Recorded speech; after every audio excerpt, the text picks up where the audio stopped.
Testing, testing. All right.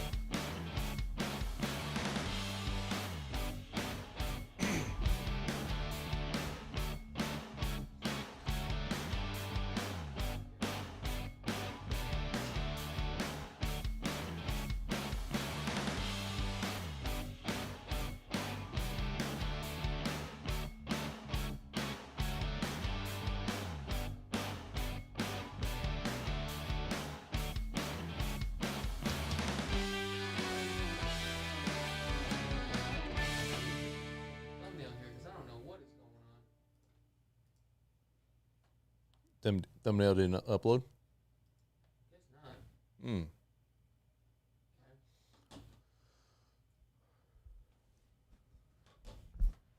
Looks like we got a couple of viewers already. Oh, yeah? Yeah, give me a second here.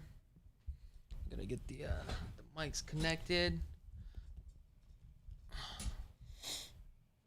Couple things I'm gonna do. The intro again. Okay, so we got some people. Can you guys hear me out there? Oh, during the finals, is basketball on or something? I don't know. What'd they say? That's what's happening during the finals? Yeah, I guess so. Oh, they said we're streaming during the finals. Yeah, maybe. That's what it is. Oh. All right, let's see if, why is this thing not coming in with the new thumbnail? Huh. There you go. Ooh, yeah. So, what's up, everybody? So today, what is today? Wednesday, right? Yeah. Oh, yeah, that's right. Today is Wednesday. Look at all the comments that are coming in pretty quickly here. Yeah. So today, we are going to be talking about buying a home in Las Vegas and where do I start. The reason why we're going to be talking about this topic today is because I did send out a questionnaire of what you would like us to talk about. Yeah, you did. You talked about that. And we did get a lot of great feedback. And one of the topics that I found very interesting is I want to buy a home out here in Las Vegas. I live out of state. Where do I start? And I think that's a great topic. Yeah, I do too. Let's talk about this. So, well, before we even get into it, how was your day today? Good. You know, I just did a lot of work.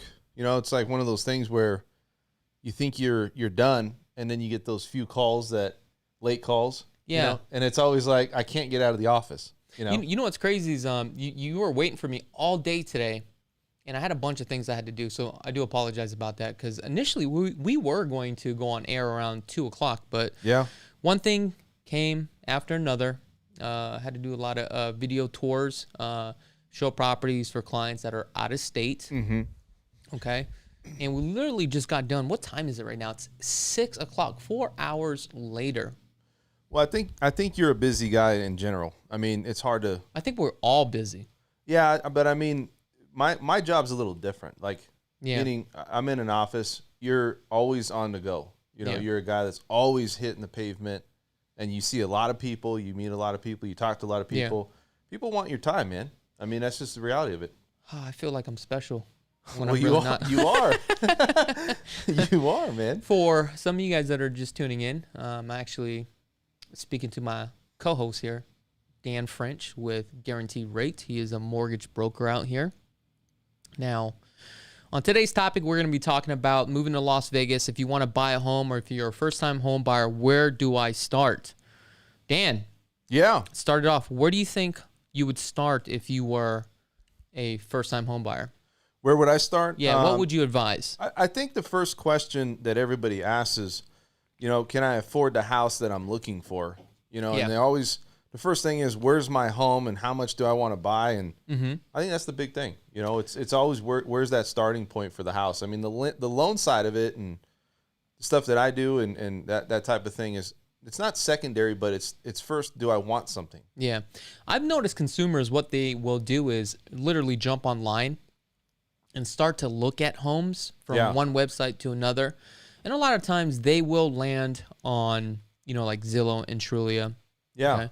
Yeah. And I think the reason why they land on these websites is because these companies are paying big dollars for paper ad clicks. And sometimes they will land on other sites too as well, depending on the skill level of that agent as far as PPC, which is paper ad clicks. Now, what paper ad clicks is, it's you ever go to Google and you type in a search term or something that you're surfing for, next thing you know, you notice there's like 3 or 4 ads that pop up. Now, Zillow is really good at that, and their website is really good to use. It's really easy to navigate. However, all that information is not accurate. I just want to disclose that. But anyway, consumers will start there. Mm-hmm.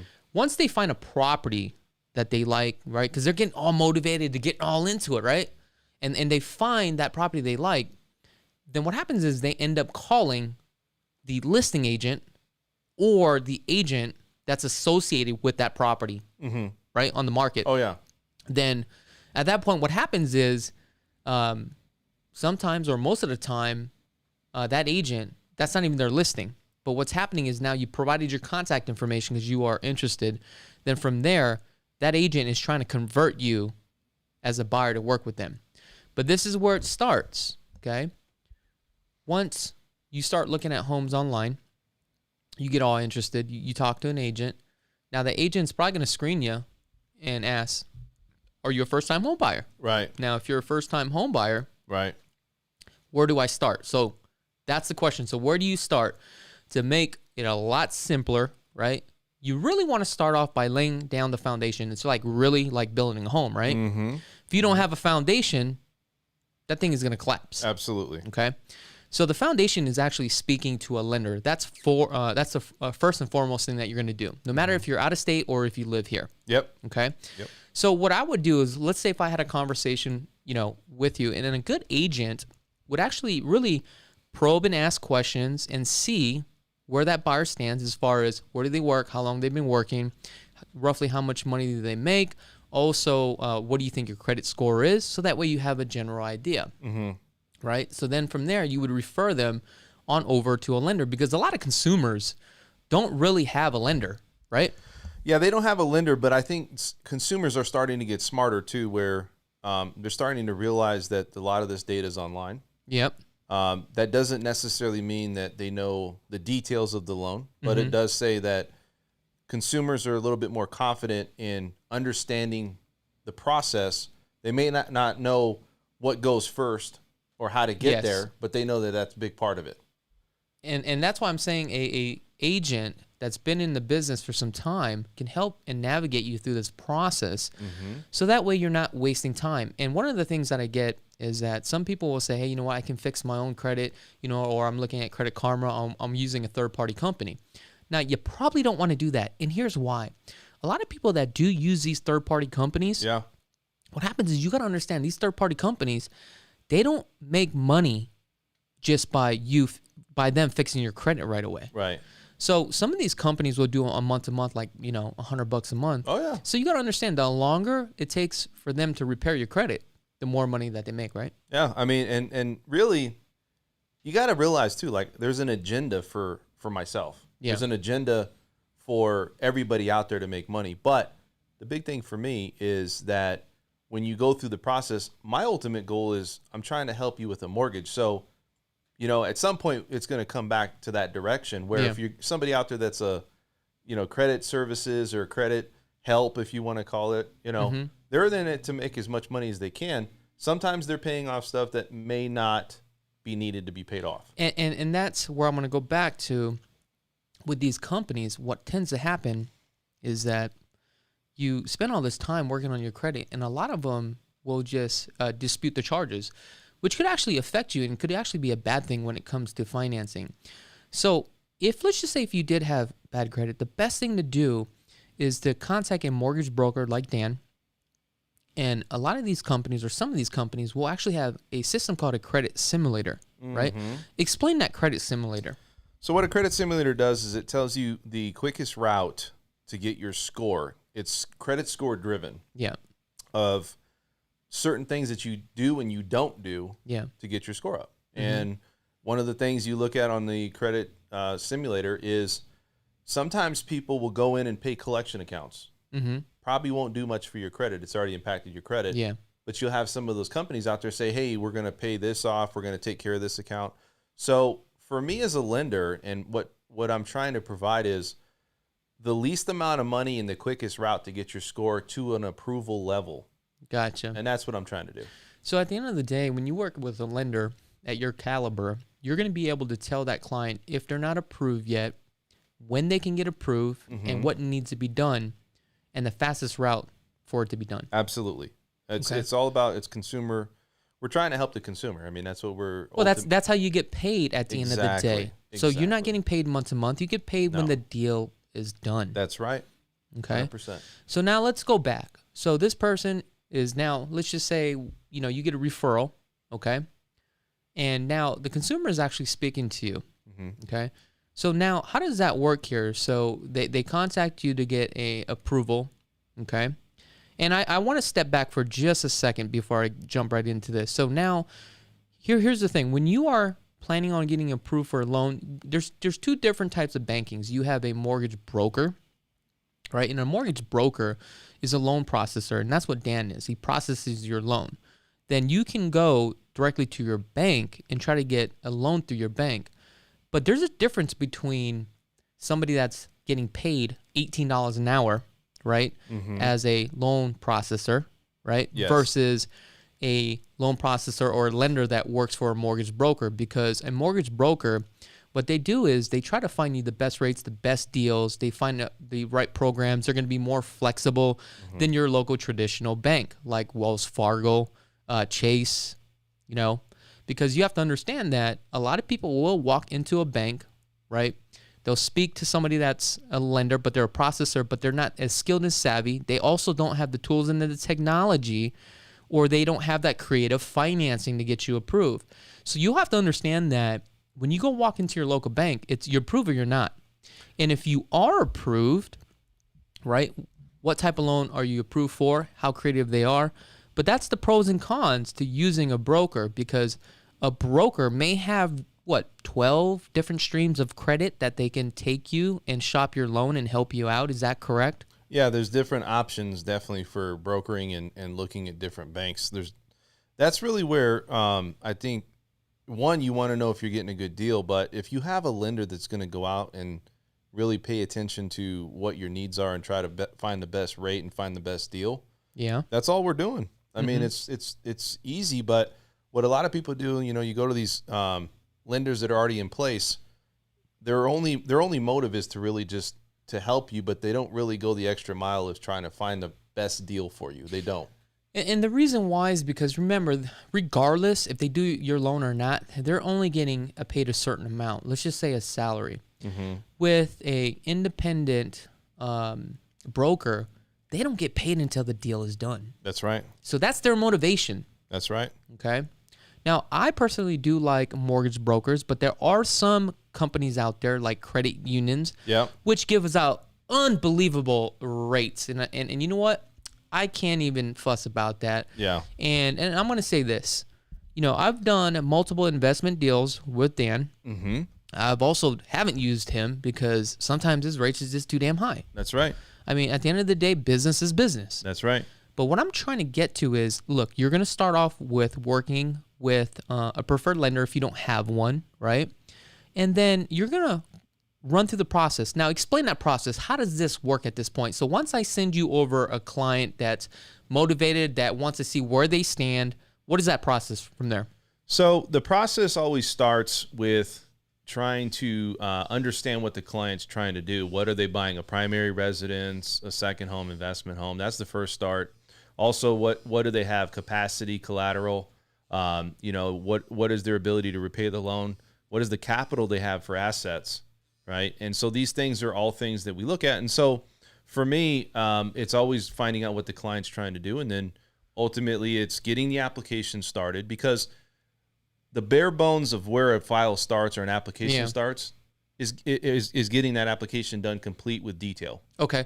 So what you're saying is once we send you over a client, let's just say we're role playing. Yeah. They're going to go an online application, and typically a lot of people can just do this online. Oh, right? Yeah. Now, the other thing is that you can also do an application over the phone too as well. Is that correct? I can do it over the phone. I think what a lot of people are looking to do is they want to do it online, not because I do it any better than they do. Yeah. I think they want to take the time to do it. They want to look and see what is their assets really in the bank right now. Talk it over with their spouse. Do we want to put 5 or 10% down instead of me just rushing into it like, hey, you guys want to put 20% no mortgage insurance? Well, maybe they don't want to do that. Now, on the application, what are some of the questions that people should be prepared for? It's always purchase price. I get this all the time. So is it a hard inquiry when you run your credit? Yes, it is. Okay, it's always going to be a hard inquiry. How hard? It's very hard.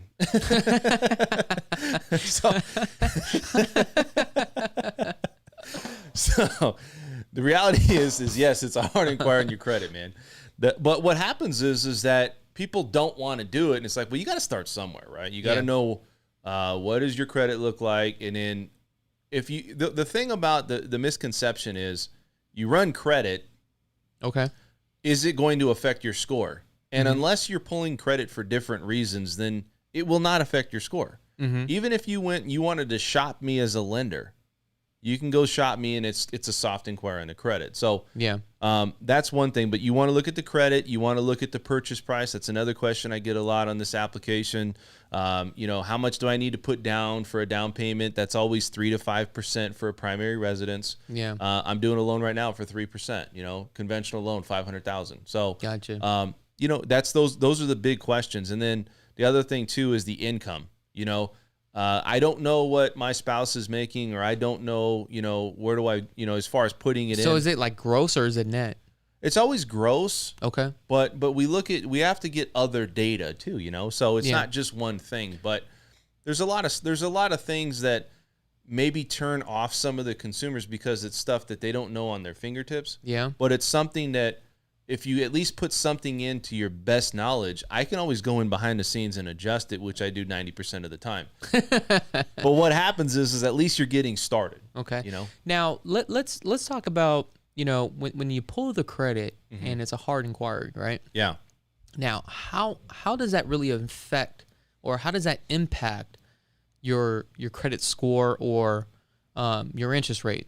Is it affected by a half a point or something? No. The thing is, how does that work? So let's talk about that. Okay, everybody's always heard that hard inquiries affect your score. They do. That's if you do it in an abundance of doing them. Like if you have multiple inquiries within a 12-month period, then it's going to affect your score.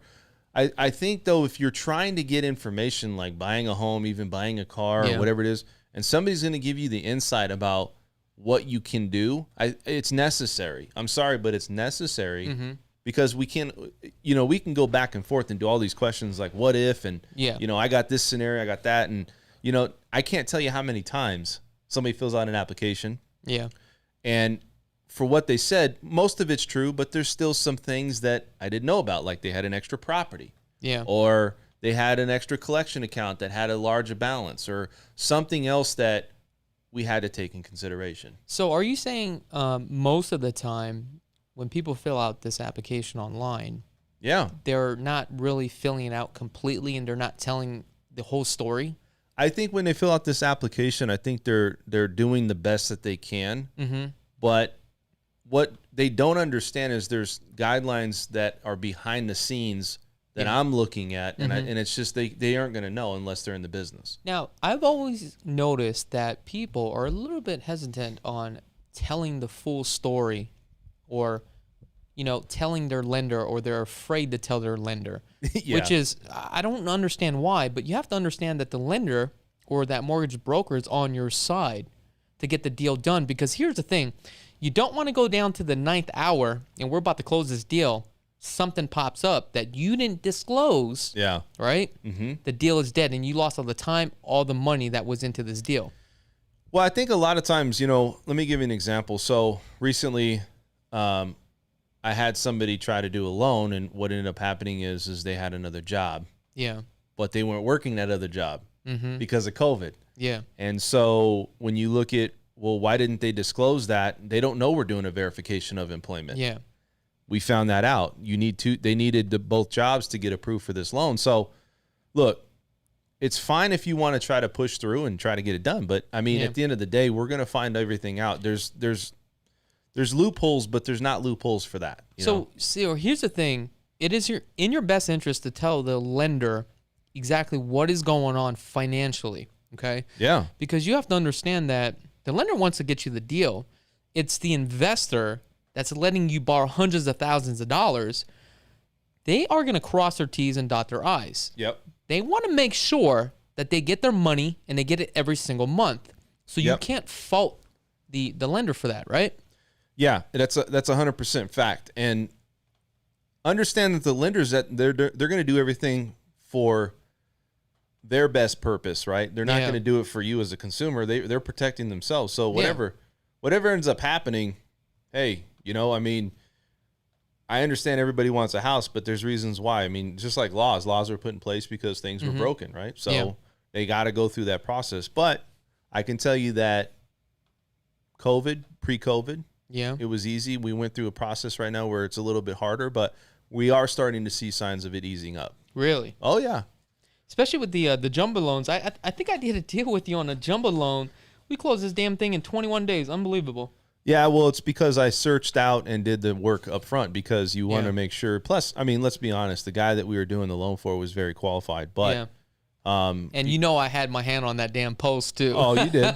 You did. And the thing is, man, is just like we were all on board and we, everybody was working together. So, I mean, it plays a big part. So now there's another thing that I want to disclose that you guys are aware of.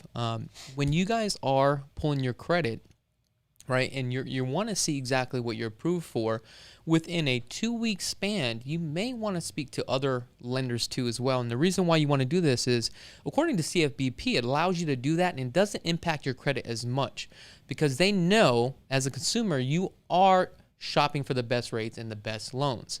Now let's move forward. Okay, so now they fill out the application at this point. Now, obviously, there's certain documentations that you're going to need to verify all this information is correct. Okay, so what are those documentations that they are going to have to email into the system? It's always going to be income-related documents. It's always going to be asset-related documents. Anything that has any mortgages or houses that you own or anything that pertains to a mortgage needs to be uploaded. Anything as far as job transfer or employment or contract, anything like that needs to be uploaded. It really depends on each person. Now, I want to say something about self-employed buyers. They have become a little bit harder to get approved. I've had numerous people ask me about getting approved with being a self-employed buyer. And what's happening is the industry is seeing about 68% not approving, and it's because they go through a process of really it's just you have to get like an audited profit and loss, and you also have to get a because what they're looking for is, did COVID affect your business? Gotcha. And that would make sense if it's more of an essential business or not, right? Right. I mean, for us, like for me, I'm a W-2, but I'm commission based. Gotcha. For you, you're truly an entrepreneur. You're truly somebody that makes, so they're going to look at you a little different than they would look at me. In and out. Yeah. Ooh, and it's that's going to hurt. Right. So, but I mean, I think, you go through that process. I mean, those are the documents that you're going to look at and you're going to, upload they always say 2, 2, and 2, last 2 years W-2s, last 2 pay stubs, last 2 bank statements. Unless you're self-employed, I always don't want people to upload their tax returns because a lot of times underwriting may not even ask for it. Oh, really? Oh, yeah. Okay. Yep. So when lenders look at a 2-year history, as far as like your tax returns or your, what you make in the 2 years, how does that work? How do they find out what you are actually approved for? So if you made, $80,000 one year, the following year you made $100,000. So how do they determine what your debt to income ratio is? And also explain, certain lenders will have a higher debt to income ratio. So we always look at the tax returns to see, for self-employed buyers mostly, what they filed with the IRS. Now, if you're somebody that's a W-2 employer and you're getting an hourly pay or salary, they're going to do a verification of employment. Okay. So they're going to verify that. As far as debt to income ratio, the debt to income ratio, we have options where you can exceed that. VA loans, VA buyers, most forgivable loan out there as far as leniency. They can go a little bit higher. They don't really go off the debt ratio, although they do have some restrictions. Explain the debt ratio for a second. So it's a debt to income ratio. It's your total debt versus the total income that you make. And then ultimately the bank doesn't want you to go over a certain ratio, so that way you can qualify for this home and you have enough money left over to pay your bills and pay for any other things that come up, like food and necessities. So let's make the math simple. So if you make $100,000, but you spend $50,000, that's a 50% debt to income ratio. Is that correct? Correct. Okay. So based upon a 50% debt to income ratio, how much could you actually afford if you only have $50,000 left? Well, it depends. So it depends on your income. Now, let me give you an example. If I made $4,000 and $2,000 of that it can be used up for whatever I want, including a mortgage, that might only be where you're approved for, 180, 200,000 based upon your debt to income ratio. And also your credit score, right? Well, your scores, when we're talking about score, that's also plays a factor. Yeah. But the debt ratio restrictions come into play with more so for government, FHA, and conventional. But if you look at credit, you still have to credit qualify too. So there is some things there. But if you're looking at just debt ratio, that's why people need to make a lot more money these days. Yeah. Because the house prices are so much higher. It's like, what's the 50% debt ratio? So if you look at like a $500,000 home, that's a $3,000 mortgage. That means without any debt, other than just the mortgage, you have to make about $6,000. Wow. That's why it's almost necessity now. I'm not saying for every situation, but you may need to make, have two sources of income. I mean, I think that's something that might be needed, because one source of income, if houses keep going the way that they are, may not, be sufficient. Gotcha. Now, let's just say a first-time home buyer, okay? Let's talk about the type of programs out there for a first-time home buyer. And how do they know if they are getting the right program? Are they government programs? Are they state programs? Because some people are like, hey, do you have a down payment assistance program? How, as a lender, do you know which is the right program for that consumer? Well, that's a good question, Chuck. And so if you look at the down payment assistance options, most of the grant programs are good to start with because they don't have zip code restrictions. Okay. Also, the income restriction is a lot higher than the others. Mm-hmm. So you'd always want to start there, but you're getting a trade-off. The rate's a little bit higher. Yeah. And it's sometimes it's called a forgivable. Sometimes after 3 years, you're okay. If you use all of the down payment assistance, then in some cases, whenever you sell the house, you have to pay that money back. So those programs are good to start with. There's things out there like NACA and other things, but the problem with a lot of these down payment assistance programs that I've seen is they're very low on the income amount. Yes. So you can't go above a certain amount, especially in this market. The average is $380. So if there's certain guidelines, you may be beat out of the punch because of the median price point or the average price point. And also like programs like NACA, you're like kind of restricted to certain zip codes. Absolutely. So you really have to kind of look at all the guidelines. Yeah. Yeah. I think that's something we just, zip code restricted and income restricted. It doesn't leave a lot of meat on the bone. You can't really, not a lot of options when you got houses, like you said, are selling at $350. Maybe not the best route. And I've also noticed a lot of people are no longer even going with FHA loans. They're really rolling you over into like conventional loans at 3% down, 5% down.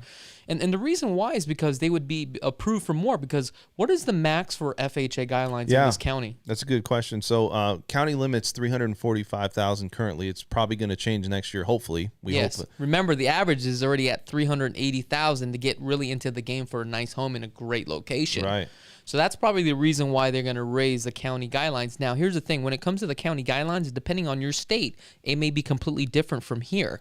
Yeah. And so I think you're going to start, for all of us, we're all sitting here going, we hope that these limits keep going up, because if they don't, there's going to be a lot of people that aren't going to be able to afford. Like, for instance, if you have an FHA loan and you're one of those buyers, I mean, how much home is really out there below 345 right now? Yeah. I mean, there's some homes, but if it keeps going this direction, we may not know. Yeah. We don't know if that county limit's going to keep going up to exceed. Like the reason why a lot of people are going conventional right now is because a lot of homes that you sell are conventional, and the guidelines are less strict. Well, also too, like what is that price point? Let's say it's, I mean, dude, you probably look at like 400, 450, 5. Yeah. You know, I mean, I don't know. You know, I think it's a good starting point, but I think FHA is kind of, unless they make some changes where they get that increase, they're gonna be a dying breed, you know, as far as not sticking with what's happening in the markets. So now let's go back to first time home buyer. We don't need a grant program, because here's the thing. When you start taking these programs, the way you got to look at it is, do you want to spend money up front, or do you want to spend money on the back end? You got to look at the pros and cons. Yeah. But if somebody actually has money to put down, let's just say we decide to go 3% or 5%, right, with a conventional, so that way you are opened up to, number one, higher on the price point for a home, and all the homes that are pretty much available for sale, they will accept conventional, and that's about 95% of the homes that are out there right now. Yeah. No, you're right. So the question is, how do you determine what is the right loan for that consumer? I think it comes down to what their goals are. Everybody says that. It sounds cliche, but it's really the truth. And also, most people always say, well, should I put down 5 or 10%? And in some cases, maybe.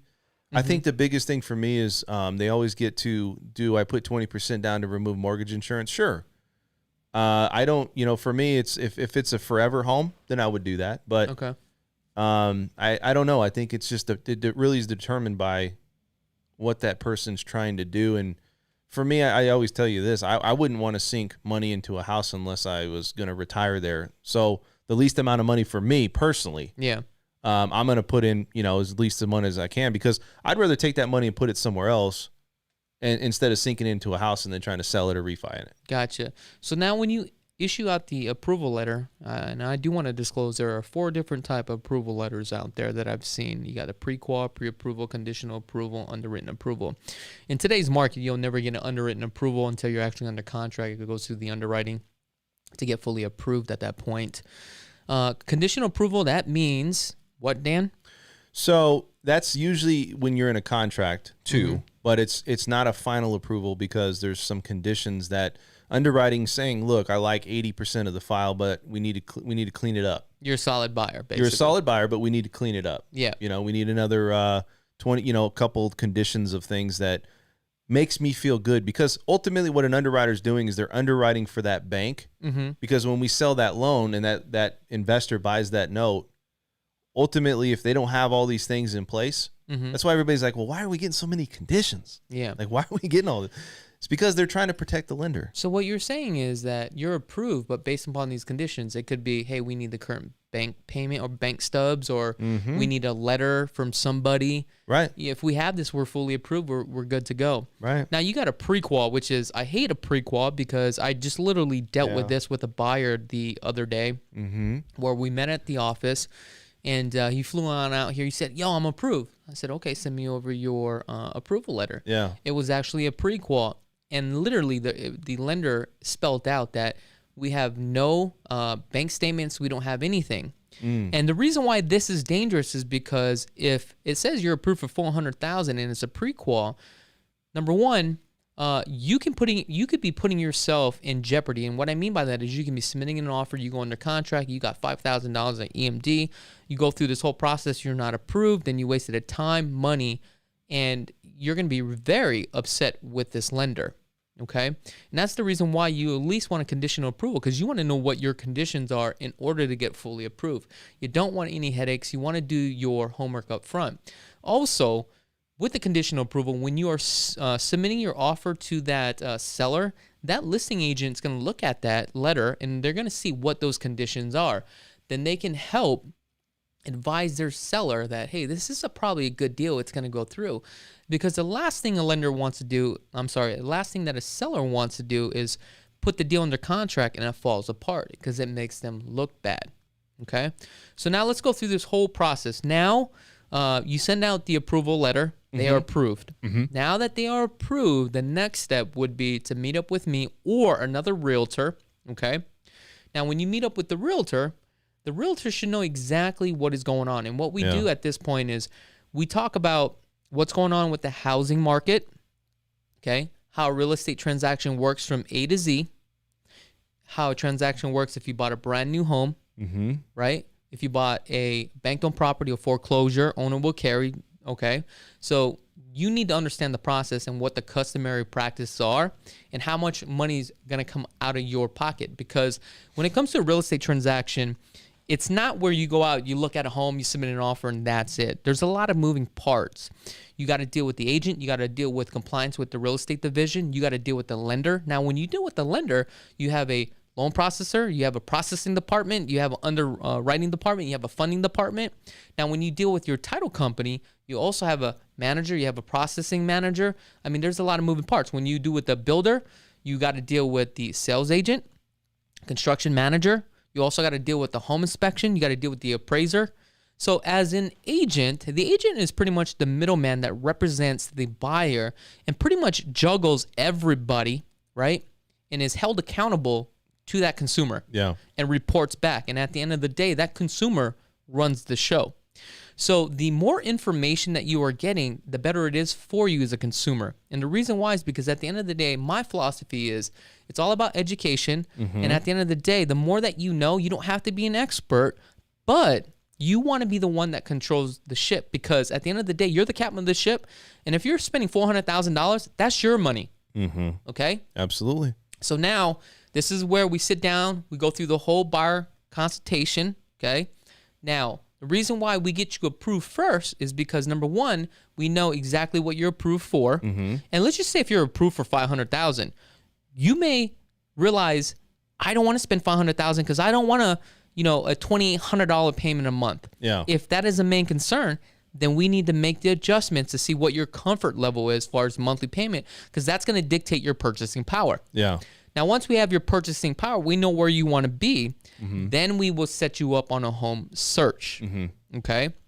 Now, understand, as a licensed real estate agent, we have access to, we have access That's to all right. all the properties. Oh yeah, this is my show. I forgot.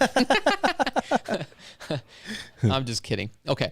So now we have access to all the properties. So understand, as a licensed real estate agent, there's not a property that we can't get into.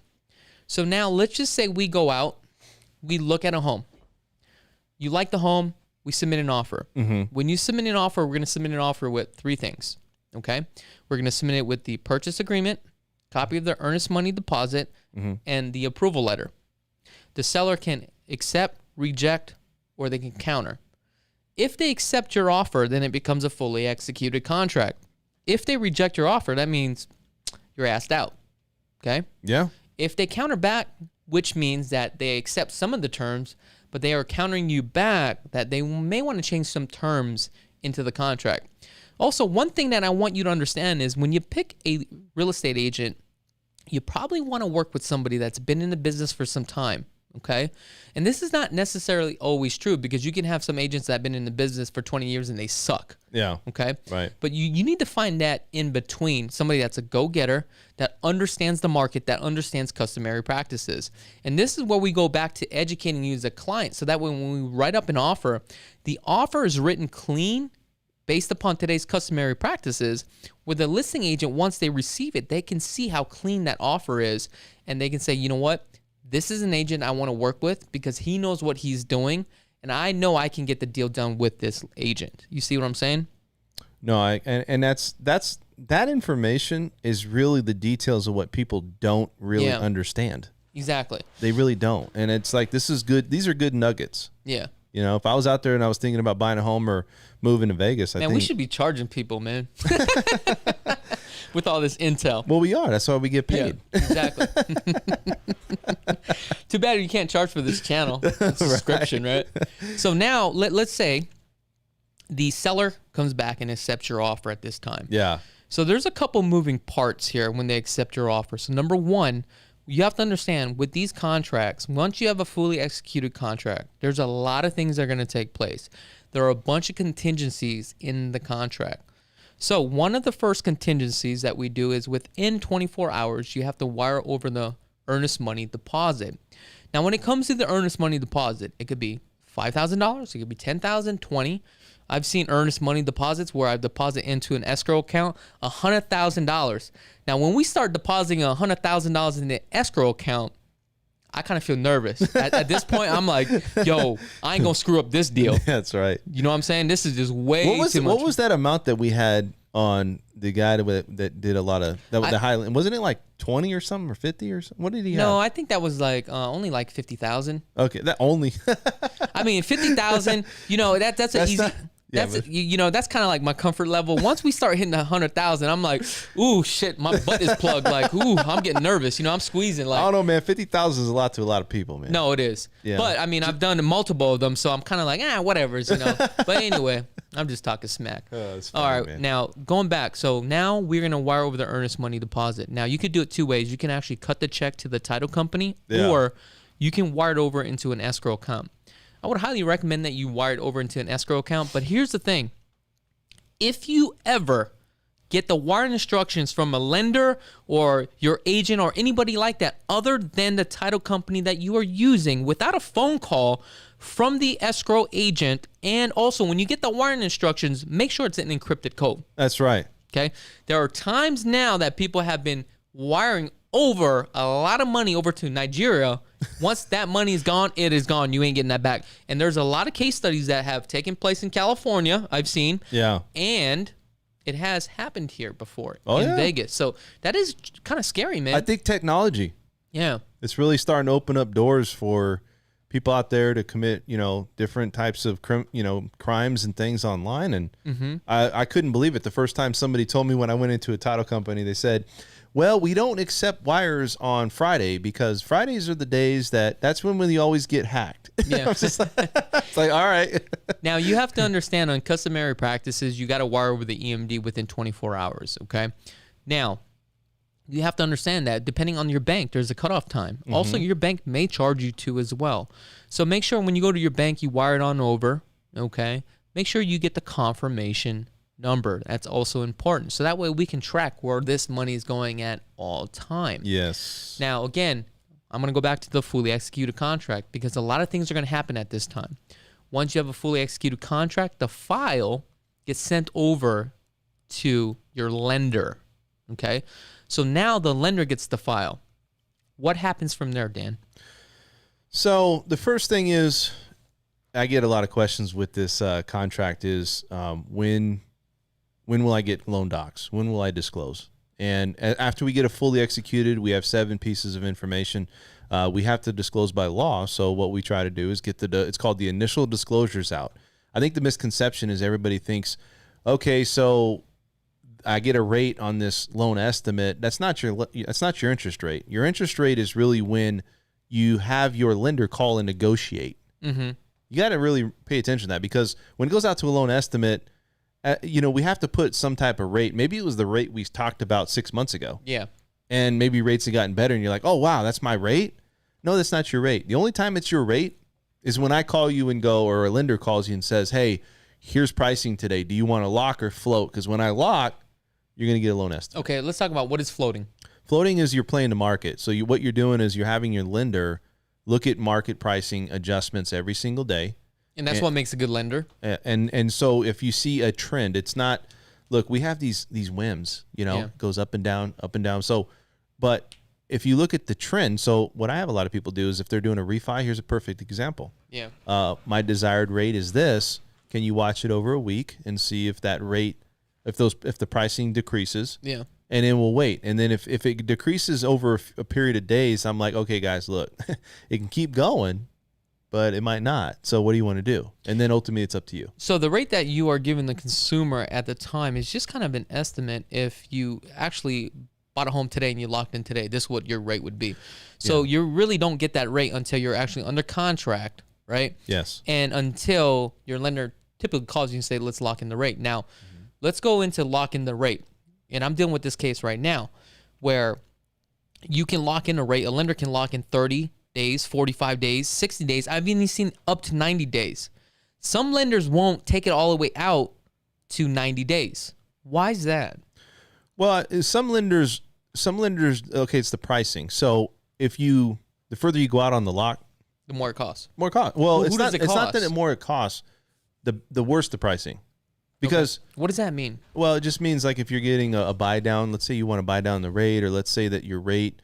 Let's say across the board, it's like, okay, my rate's 2.875, but once you get to a 90-day lock, you might have to pay a small discount. Where if it's 30 days, you don't have to pay anything. Who pays that? You or the consumer? The consumer. Oh wow! And how much does something like that could cost? It changes all the time. I mean, it really it's determined by the market. And it's determined by how pricing and how things are going that day. Gotcha. I've noticed some lenders will say, hey, we will only do this in 30 days or 60 days. What does your company do? Well, we do it in 90 days. We can do it in 60. But here's the thing. So they say that because they're not competitive. Okay. Look, let's talk about this. So the industry is very competitive right now. Interest rate driven. That's all it is. Oh my gosh. Has nothing to do about customer service. No. It just has to do with interest rate. I could be your best friend and they'll say, ABC Mortgage is giving me. I do it to you all the time. I know. It's that call. Yeah. Well, it looks like they're going with somebody else. Yeah. Oh my gosh. No. I mean, I'm guilty of it, man. I mean, at the end of the day, it's all about money. It is. I do think though that there does play a part with having. Look, at the end of the day, you're paying the bill. Yeah. So we understand its rate, but also you have to look at what the fees are, and you also have to know that sometimes it's better just to have somebody where you do get there. You do have the phone get answered. Yeah. You do have that process closed, like you said, in 21 days versus 45 days. Yeah. You're paying for all that. Yeah. And I think it's gonna. All this is going to ease up a little bit. I think everybody's in a frenzy right now because rates are so good. Okay. I think there's high competition because rates are so good and prices are so high. Mm-hmm. So what it's doing is it's causing everybody to say, well, I got to get the best rate. I'm going to shop until I can't shop no more, because ultimately their mortgage payment's a lot higher because their house cost is a lot higher. Okay. So now let's go back to when you have a fully executed contract, because now there's a lot of moving parts here, and this is very crucial. So on a typical resale here, okay, and we're going to just use this as an example for tonight. So once you have a fully executed contract, what happens is the contract goes over to the lender. He's going to start that process. You're going to start to work with your lender, okay? Time is of the essence, and what I mean by this is he has to start to disclose the file. He needs to get stuff on over to you. He needs to do this in order to order the appraisal, okay? So there's certain steps that he needs to take. Now, going back to a fully executed contract, there's a few timelines that you need to understand, and this is based upon customary practices. Typically, in today's market, we would have a 10-day due diligence period, okay? That's one contingency. The second contingency would be an appraisal contingency, which is 21 days. The third contingency would actually be a fully approved through the underwriting department. Okay, this means you need to be approved. Even though you're conditionally approved, you want to be fully approved where you can close the deal. And the last one is 35 days to close a deal, and that's based upon customary practices. You know what's cool about your team? Yeah. And I'm just going to kind of throw this out there. Your assistant, Jessica, always puts the dates on every email. Do you know how easy that is for a lender? Like, it takes all the guesswork out. Like, I've already done the work. You just need to follow these instructions. Boom. It takes a lot more time than going through the contract. If somebody's already read the contract, you're a team. Boom, she does that every time. She's phenomenal. No, she is. And you know what? I've trained her really well. So she's probably hearing this right now, and she's like, what do you mean by training me very well? I love you, darling. Anyway, she's just good at what she does. And that's what I realized about business is that you have to hire people that are smarter than you. And also what I realized is that you're going to have chiefs and you're going to have Indians. You can't have 3 chiefs in one room. Right. There's got to be one chief, and everybody's got to be an Indian. Right. Okay? But anyway, I want to go back. So now that we have a fully executed contract, you understand these timelines are customary practices in today's market. So now once you get the fully executed contract, the escrow officer will get the fully executed contract. The seller will get the fully executed contract. Now this is where we may need disclosures from the seller, right? And also, we need to provide disclosures on over to the seller too as well, right? Because this is required by our brokerage and also the real estate division. So now what happens is once we have a full executed contract, simultaneously, everybody gets the contract. We're starting the whole process here. Now we are going to set up a home inspection because we have a 10-day due diligence period. Within this 10-day due diligence period, should you have buyer remorse, you can cancel out of the deal and get your earnest money deposit back. Now, let me ask you a question about that. Yeah. Just because you're on that. Is there any circumstances where the seller would not be able to give that back to you under that date? That's basically your clause to say as a consumer that, yes, or a buyer, that there's nothing you can do to me. If I want to back out in 10 days, I'm backing out. Yeah. Basically, if you are just like, you know what, I just changed my mind, you have a right to change your mind. Okay. Now, the other thing is that, and I want to disclose this, and a lot of agents are not aware of this, even though in the contract that you decide that you want to cancel out, okay, because you're dealing with a third-party title company, you also sign disclosures with the title company. Now, if the seller decides not to release the earnest money deposit, the title company is not going to release it because of the liability. So now your money is tied up on that earnest money deposit, and you may need that money to go find another property. Can they do that? Yes, they can. I have had that happen once, where an investor was trying to keep my client's EMD. And we said, all right, fine, we'll play this game. And then what I did was I knew that he was going to sell his property because he threw it back on the market. He got an offer and they were going to close. What I did was I had my client go down to the county, file for a lis pendens, right? What is that? Okay, so basically, when you file for a lis pendens, you go with the county, you file a claim, and you're basically saying, look, this guy owes me money. In order for him to transfer title, this thing needs to be resolved. So I also reached on out to the title company that he's doing the deal with, and I said, look, I just filed for lis pendens. So, but before they were going to close, the title company wasn't going to transfer over title. So the guy called me up and was like, you motherfucker, here's the money.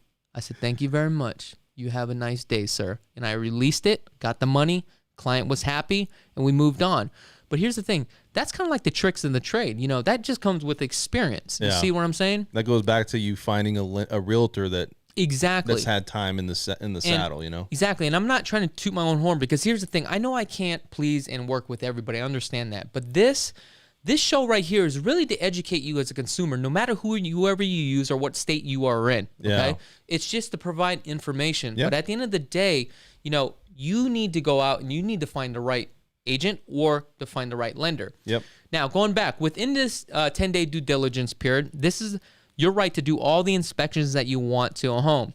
Now, you have a right to do a foundation inspection, a soil report. I mean, you could do any type of inspections that you want to a home. However, a lot of people will just do a general home inspection, okay? A general home inspection, right? You need to find a home inspector that specialize really in, you know, new construction and also resell homes, because you'll have some companies that are better than others. Yeah. And one of the most important things is you want to see what their guidelines are that they are using. Sure. So the company that I like to use is a company called Spectrum Inspection. However, I'm not promoting them whatsoever. You have a right to use whoever you want. The reason why I like to use this company is because the guidelines that they use, right, when they inspect a home, they inspect it. They use the guidelines of the Nevada Contractors Board.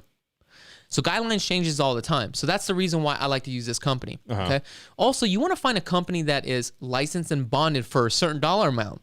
Some companies would take you up to $1 million. Okay. Some may be a little bit more, just depending from one company to another. The other thing is that you kind of want to see the template of how they write up the report. Okay. Because some of these reports, the way that they write it up, it's just like mind-boggling. It's just hard to understand. I like the ones that you get a lot of pictures. They point arrows. They say exactly, this is what's wrong. This is what we highly recommend. Okay. Also, the other thing is that you want to take a look at is the equipment that they use. A lot of these guys that are now are using drones, which is really nice. They also have an infrared system where they can look between the walls to see if there's any moisture between the walls. Now, when it comes to a home inspection, they cover a few main components to a home. And I like to say 6 main components to a home. They got the foundation, the structural, you got the roof, right? You got the AC heating, and the plumbing and the electrical. Those are the 6 main components to a home. Anything like latent defects as far as cosmetics, that doesn't really matter. You shouldn't focus on that. Now, when you do a home inspection, right? Now, a home inspection could take you anywhere from 2 hours to 3.5 hours, depending on the size of the home. The cost is going to be different from the size of the home if you have a pool and a spa, and also the year of the home too as well. So keep that in mind. Right. Now, when you do a home inspection, you want to make sure that you do the home inspection right away. So what I mean by that is once you have a fully executed contract, you have 10 days, right? Within the 10 days, you probably want to get a home inspection done probably on the second day, and you want to start scheduling this. So your agent should be scheduling this with the seller. Sometimes the seller may be home at a certain date. You can't set it, so that may push you back out a day, okay? So now once you set that up, you may get on day 3. The turnaround time is 48 hours, so now you get it on day 5, the report. Now, once you get the report, you're going to use that as a guideline. Now, within that report, it's going to tell you everything that is wrong with the home. Now, what can you do from there? You can go back and ask the seller to fix the items. Got it. Now, you have a 10-day due diligence period. If you get it back on day 5, you send it on over, you need to get that fully executed within the 10 days. That's how this contract is written. Right. So let's just say you get it back on day 5, but day 12, they don't even reply back. According to this contract, you're still moving forward with the deal, and they don't even have to fix anything. So that's why I do put a certain verbiage, okay, on the additional terms on the purchase agreement. Okay, I'm not going to tell you what the verbiage is because I don't want no other agent copying this unless you're on the team. Now, there's a certain verbiage that I put on there, so that way I'm protecting my clients, and if I don't get a response right away, I get an automatic extension. Okay, so now this is where it is important that you negotiate this deal. And how do you negotiate this deal? And where do you negotiate it? So number one, let's take a look at the report. Okay. So on this report, if certain things need to be fixed as far as cosmetics, I'm like, hey, let that go. You got to know when to pick your battles. Right. Now, if there's some major stuff that needs to be done, then at that point, we're going to ask for them to fix it. Now, if they ain't willing to fix it, right, they have a right to counter back. Once we submit a form to request, this is what we want you to fix, they can say yes or no, or they can come back and say, hey, we'll fix some of these items. Or you can say, okay, fix some of these items and also give me a credit back. You have a right to do that. And let's just say you are going to get a credit back. Let's say you get $3,000. Okay. Do not use that $3,000 to reduce the purchase price. Because by reducing the purchase price of $3,000, you're not going to save that much more on your monthly payments, right, Dan? No. Not at all. I would say like what, $5? Yeah, I mean it wouldn't be very much, maybe 10. But yeah, you're 100% right because I always get this question in reference to, should I pay off debt or should I put more money down? Similar situation. You should always pay off debt because it has a bigger impact. You need to follow what you just said. It has a bigger impact. So now going back to that, so let's just say we got a $3,000 credit. I'm going to apply that towards your closing costs. Okay. The reason why that's important is because that's less money coming out of your pocket at this time. And everybody wants that going into a new home. Yeah. More money. Big thing is, if you don't have a ton of money or a ton of assets in the bank, you got to save your dollars anywhere you can, so you get into a house.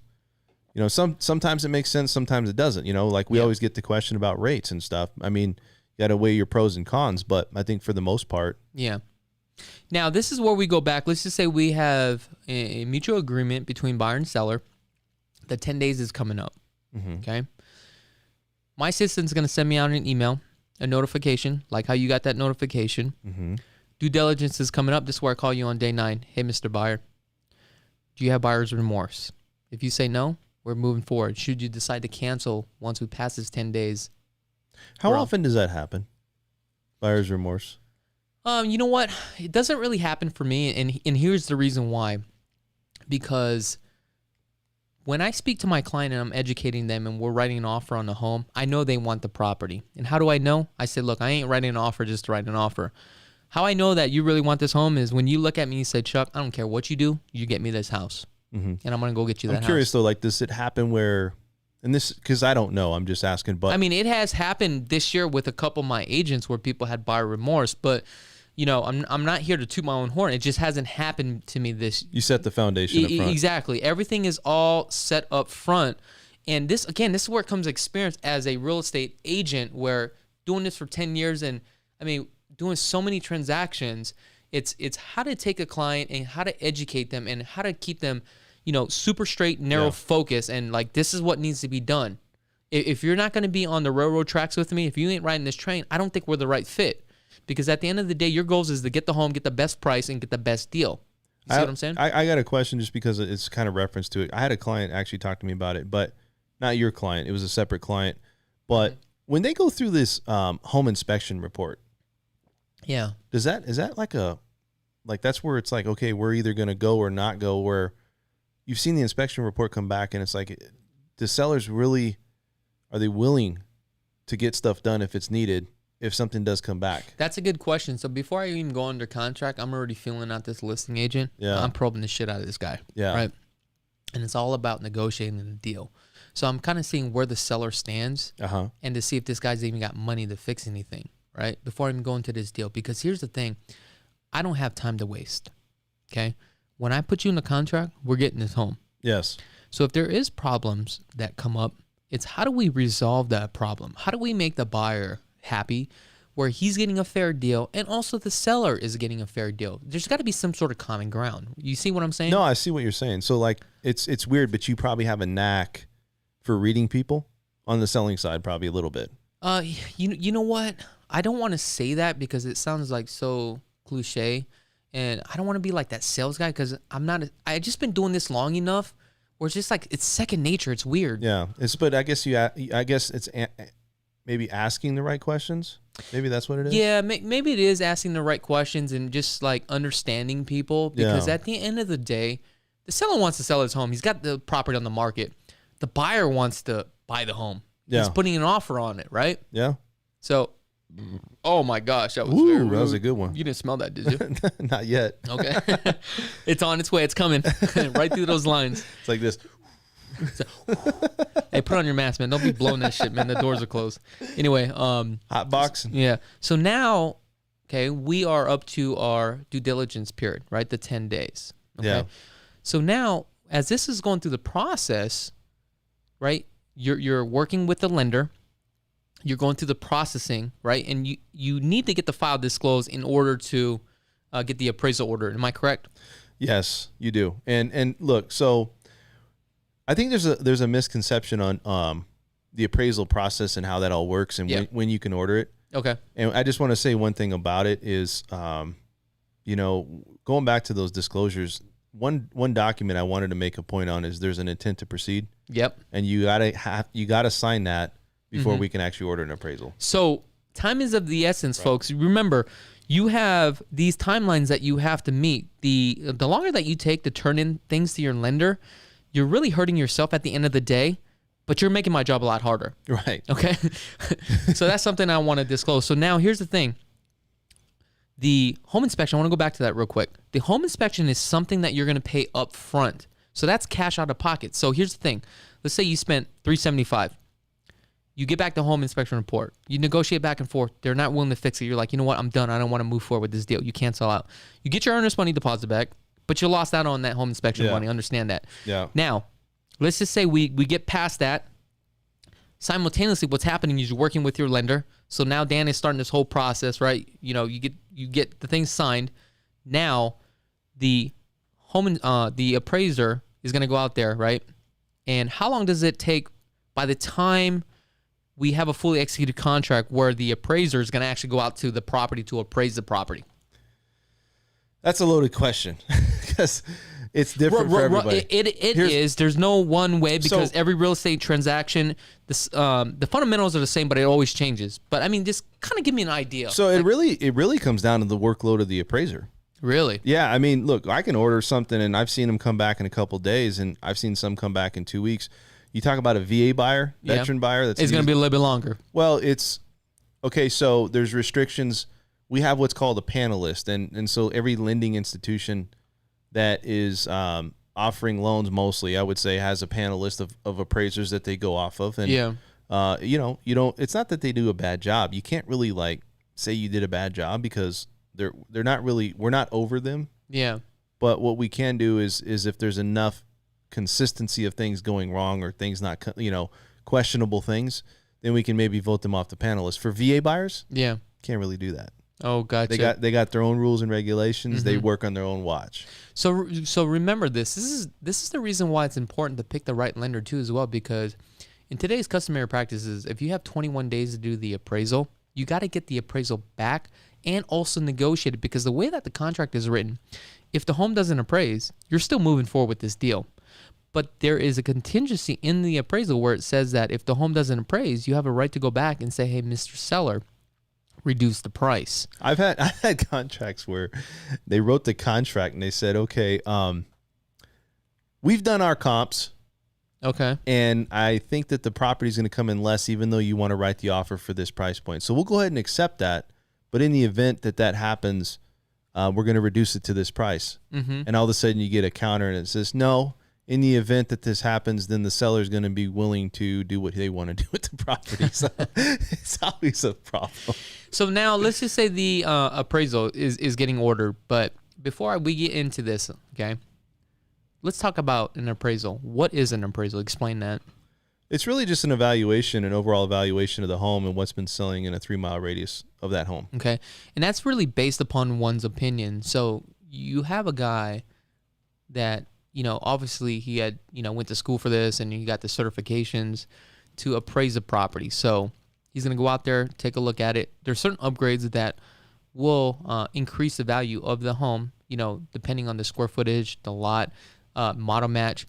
Certain upgrades you'll get a certain percentage as far as what the home will appraise for. I got a question. Yeah. Have you ever had a new home build come in less than value on the appraisal? No. and the reason why is because I'm doing the homework all up front. Yeah. Now, there's some times where we're going to the design studio. They're spending all this money. I'm like, yo, back on up. This thing ain't going to appraise. So we're going to have to cut back. Doesn't that make you think, though? Like, what's going on? No. It doesn't make you think, like, yeah. why even have an appraisal? And the problem is with new homes, the way that contract is written, if it doesn't appraise, you're automatically paying for it. Well, look, why does an appraisal even exist? It exists because the lender wants to make sure that they're getting a property that has the value for what the buyer is purchasing the property for. But really, it should be off of what one's opinion or ability or wanting to pay, whatever they want to pay. That's dangerous. I wouldn't agree with that. It's like this, man. It's like you go buy this brand new bike, nice bike. Yeah. Okay. What if somebody said, hey, I want it for $5,000, and you're like, I don't know. Well, there's no appraiser out there. That's what you were willing to pay for it, right? Yeah. I mean, you do have a good point, but that's a little bit scary. So now I want to go back to the appraisal. Okay. When an appraiser goes out there, it's based upon two things.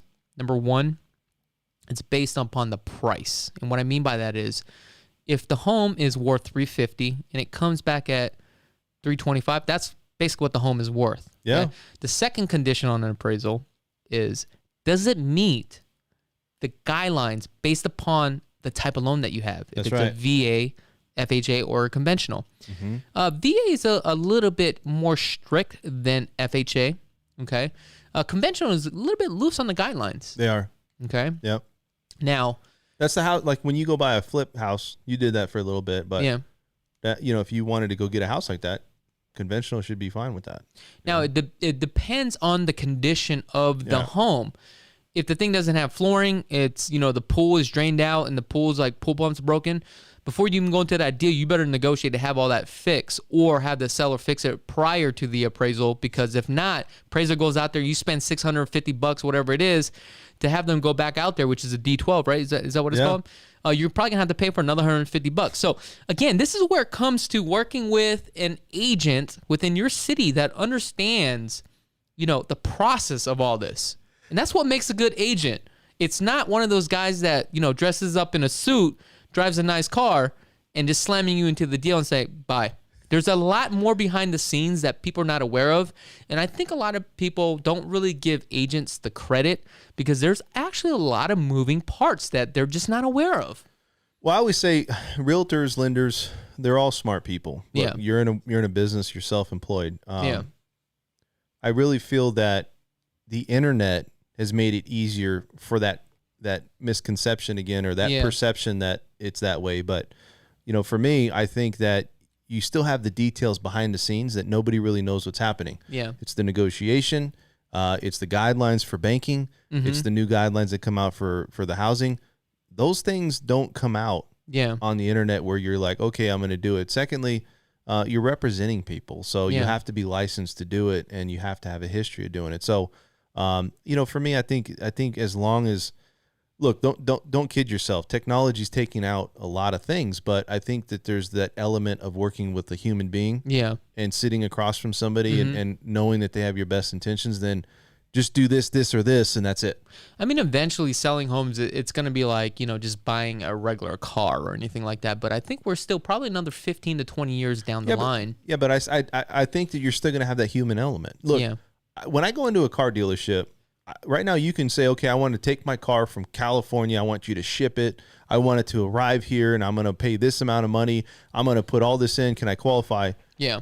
But then I want somebody to show me the nuts and bolts of it too. Yeah. Right? I don't want to just sit there and be like, okay, cookie cutter, boom, boom, boom, boom. I want to be like, okay, what other options are there? Can you get me a better rate? Can you do this?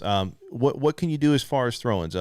Throw something in. Can you get me the car that I want that, for the same cost, maybe with a sunroof or something? It's just, there's other things that you're not going to get from just pick A, B, or C, and that's it. Yeah.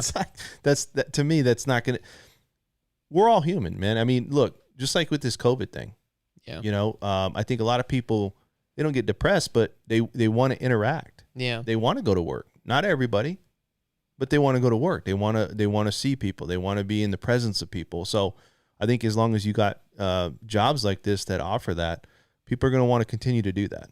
Now let's go back down to the appraisal. So now the appraisal has been ordered. Okay. Appraisal comes back.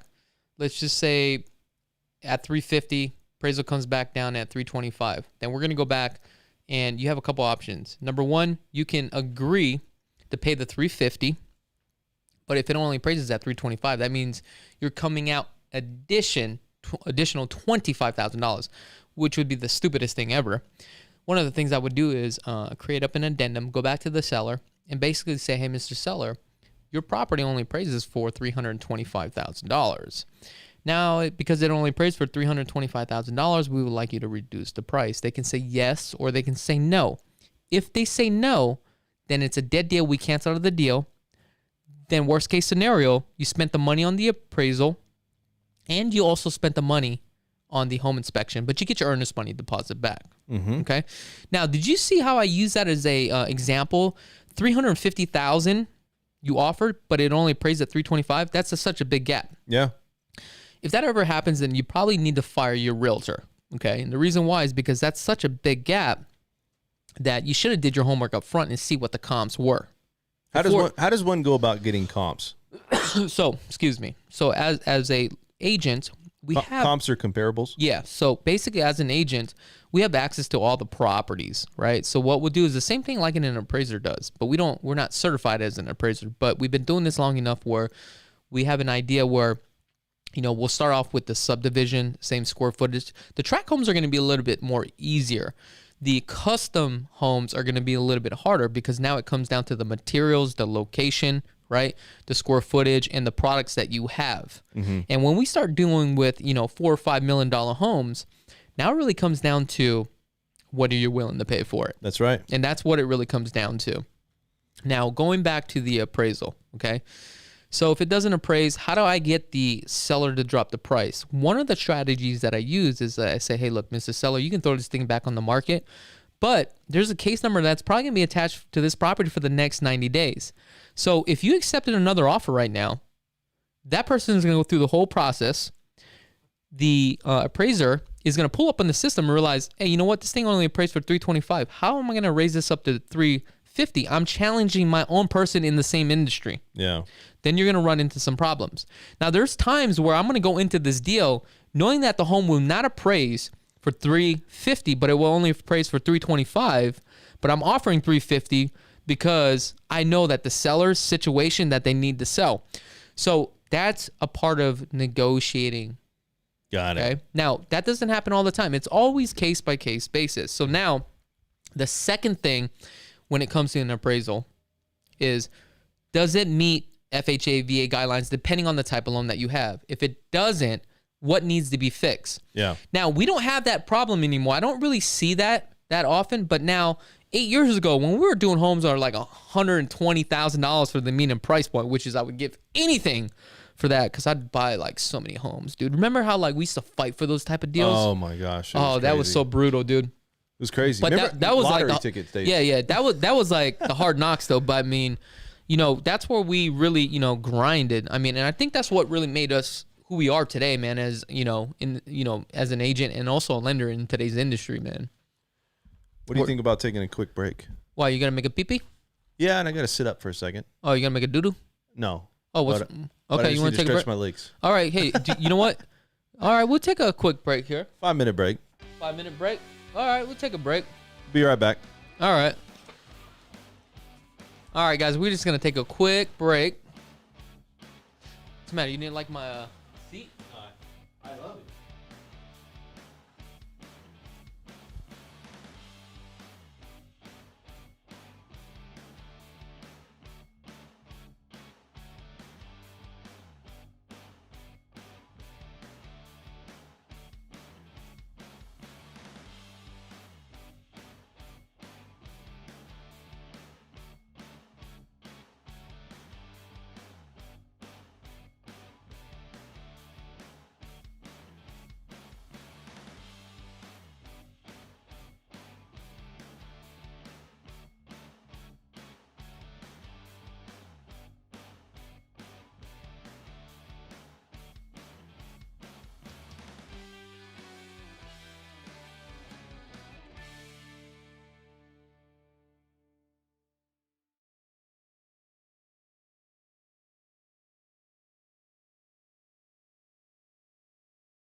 All right, I am back from a pee-pee break.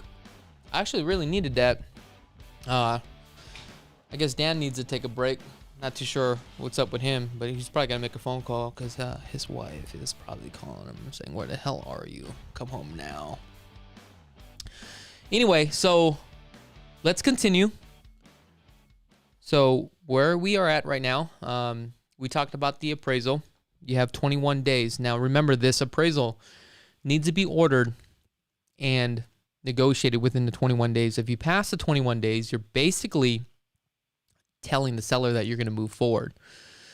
So if the property only appraises at $325,000, you don't get this thing executed where they're going to reduce the price, you're saying that you're paying $350,000.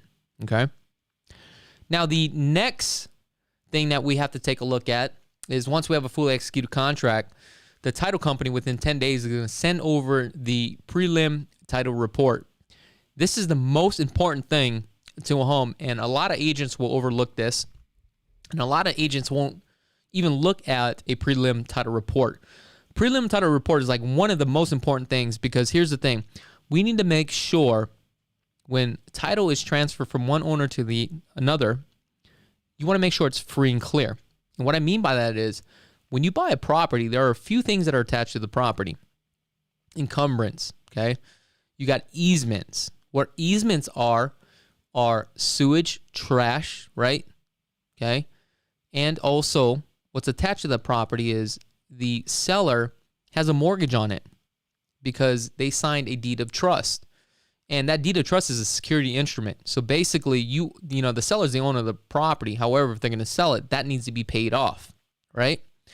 Also, a lot of these homes out here in Las Vegas, I would say about 75% of the homes now will be in an HOA community. The HOAs will be automatically transferred as well. So because you are buying a home in an HOA community, don't think that that HOA will not be transferred on over. It will, okay? So that's why it's so important to make sure that this title is going to be free and clear. Now, this is where I talked about a prime example where an investor tried to take my client's EMD, but we filed for lis pendens. Also, there could be a lawsuit against the seller. right? And we didn't know about it until we pulled the prelim title report. Now, as a listing agent, if you are planning on selling your home, you probably want to do this ahead of time. You want to do your homework. It's very important to do all this. The last thing you want to do is get under contract. You can't get this deal done. Okay? So now we have another thing that we have to take a look at is the HOA, right? HOA resale package. What is the HOA resale package? HOA resale package, right? This is where the seller must order the HOA resale package and provide it to you. And this is where you're going to look through this package, and it tells you the rules, regulations, and the bylaws, the covenants of the HOA. A couple of things that you need to take a look at that's very important within this HOA resale package is the periodic fees. What are the periodic fees? And what I mean by that is when you look at a home and in the description, it says that this home has an HOA fees of $58 a month, you want to make sure it's really $58 a month. And that's where you're going to get that information. Also, you want to make sure it's not located in the master plan community. If it is, what are those fees? Okay. The other thing that you're going to take a look at within this HOA resale package is if there's any litigations against the HOA. Okay. The reason why you want to know if there's any litigations against the HOA, your HOA could be a little bit higher. Another thing that you'll take a look at within the HOA resale package is the reserve study. And this is the most important thing. The reserve study is going to let you know if this HOA is mismanaged or not. Now, when you receive the HOA resale package, you'll have 5 calendar days to review it. Now, once you have a fully executed contract, some agents may send that on out to you right away. Now, typically with new home builds, they'll automatically have it with them, and they'll give it to you on the first day. Now, typically on a resale, the sellers will not order it until they actually go under contract because it actually costs the seller some money to order it. Now, once you receive it, again, you have the 5 calendar days. Sometimes you can get it on day 15. You can get it on day 20, day 21. It just depends. Now, once you get it, read through it. If you want to cancel out, that's your way to cancel out of this deal and get your earnest money deposit back. Worst case scenario, you've already lost out on your appraisal and also on your home inspection. But the good news is that you can get your EMD back. Now, the next timeline that you need to be aware of is the 25-day, loan contingency. So what this means is you need to get fully approved through the underwriting department. So this is where you're going to get back with your lender, and your lender has to get this fully approved. Explain exactly what that means by getting fully approved within the 25 days. The sound. Oh, there you go. Mortgage contingency? Mm-hmm. Oh, yeah. Mortgage contingency date. That's you have to get fully underwritten approved by an underwriter. Okay. Within 25 days per the contract. But sometimes it's different. You know? Explain. Well, it just depends on the contract. You know, like if sometimes I get realtors that call me and go, hey, what is the time period to, and they go over these dates too. So it's kind of one of those things, but, I mean, look, as long as you get approved, you have nothing to worry about. As long as you have and that's another thing why you always say, well, why would you pick a lender just besides interest rate? Yeah. So I'm not going to take it out of context. Rate's important, but you would pick them because you want to make sure that you're meeting those contingency dates to not risk that earnest money deposit. Because the only person that's going to be in jeopardy here is you as a consumer. Right. And that's important because, remember, you got the 25 days to be fully underwritten approval, but if your lender sucks and they're taking their sweet-ass time, they don't care. And this is where it goes back to, if they're only making a salary or $18 an hour, do you think they're going to push this file to get this thing done? Especially if you're working with a bigger bank. And I'm not knocking the banks because there's some lenders out there that work for some of these banks that they're really good at what they do. Like, I always get comments about Quicken Loans, but believe it or not, there are some lenders out there with Quicken Loans that are experienced, but they're actually really good at it, and I'm very surprised. But not all lenders are made equally. I think that's true. I think it's experience. I also think it's the capacity of somebody that is working for a full commission versus somebody that's not. And I think I don't want to go into layers in that, but I think that there's something to say of somebody that has experience in the lending world too, and also is going to, provide that content and the information that's needed up front. So, I mean, look, anybody can search hard enough, they'll find a lender that's going to give them the lowest rate that anybody's ever seen. Yeah. But at some point you got to like, okay, well, does all of these things, it's like buying an existing home. You're not going to get everything you want typically in one area, but if you get where it's like, okay, I feel good about the rate, I feel good about the fees, I feel good about the person, I can communicate with this person, I feel that we connect. That's a big deal. Mm-hmm. I don't think you need to always, and this is just my opinion, I wouldn't always look for just the interest rate. I mean, I know it sounds biased as a lender, but very biased. It does, but at the end of the day, just for that, yeah. At the end of the day, you have to still look. We, like I said, I mean, anybody out there that's looking for a rate and they're trying to search for it, counties are different, states are different, lending institutions are different. All of these things, the market, all these things have compensating factors, man. So it's just really tough to really say like, hey, if you come up to me and say, hey, can you beat this rate? At some point, you can beat it, but at the point of like, okay, yeah, I can get an exception, but it's like me doing a free loan, right? Why would I want to do that? Gotcha. Now, I want to go back to this 25 days. So, and this happens sometimes where they're fully condition approved, but the buyer has a couple things that they need to turn in. Now, sometimes we can't make those deadlines because the buyer still has to turn in some stuff, right? But we know that they're fully approved. So now this is where the buyer needs to make a decision. Do you have faith in your lender where they can actually get this deal done? And, you're going to have a conversation with your lender. Hey, if you can get this done, I'm just going to go ahead and just skip this. Now, if you're not too confident, typically what I'll do is I will go ahead and create an extension because just in case the shit does hit the fan, at least I can get my money back. Oh, yeah. Now, this is where communication is the key. What are those conditions? Once I get that information, I coordinate everything with you, and then you will go ahead and send out an email, CC me on it, and we'll send this on out to the seller's agent, so that way they understand that, hey, look, we just need this extension, but these are the conditions, but we can get it done. But now, this is where it's so important when we are all communicating, and we all have one goal to get the deal done, right? And that's how we are able to get that extension. Okay? I think getting an extension is something that you don't always want. Obviously, you don't want to get to that point where you have to get an extension on anything. Yeah. But, I mean, times like that does come up because things can happen. Right? On the 9th hour, it is what it is. And that's the thing where you think a file is completely perfect, but then as you're going through the process, you realize like, yo, this file is shit. And you got to piece it together. And that has happened. And that's where I say that, this is where it makes a good lender, a good real estate agent, where it's all about communication and it's what you have in your tool belt, right? Mm-hmm. And again, that comes with experience, right? Mm-hmm. And when things come up, how do you resolve the problem? How do we get things done? And as an agent should be able to navigate you through these like landmines and say, hey, look, this is what we're going to do. If we can't do this, no is not an answer for me. It's how do we resolve the problem? What do we need to do? Right. Because I don't let a deal die. You see what I'm saying? Yeah. I'm not going to the 10th hour to drop this deal.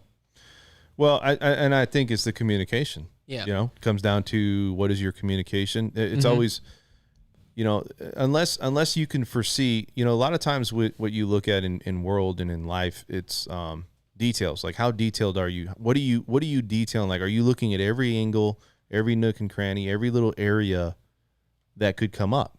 And as long as it's being addressed in any situation, not just financing and real estate, in life, it's like being prepared, Yeah. Do you got a first aid kit at home, Oh, I got all that. But how full is it? Oh, completely full. Is it like a couple Band-Aids? Oh, dude, if you get shot, stab, I got you. Don't worry. Full everything. Whatever you need. Tourniquet, everything. I'll put you back together. But anyway, hey, I just want to give a quick shout out to all these people that have been watching. We had over about 4,088 people that were actually jumped on this stream. But right now we have about 128 people that are currently watching. So I do appreciate that. Also appreciate all the comments that are coming in. Give us a few seconds. Once we finish this on up, we are going to take a couple questions. I want to answer that question, though. Hold on. Let's answer this question. Not now, but later. Yeah, exactly. Just remember this. I'm going to go back to it, okay? So now we have a 35-day closing coming up, okay? So now we have everything that's ready to go. We're about to close. 3 days before we close this transaction, You as a consumer are going to go back to this property to make sure that the seller has vacated the property. Yeah. And also, according to the contract, it says broom swept.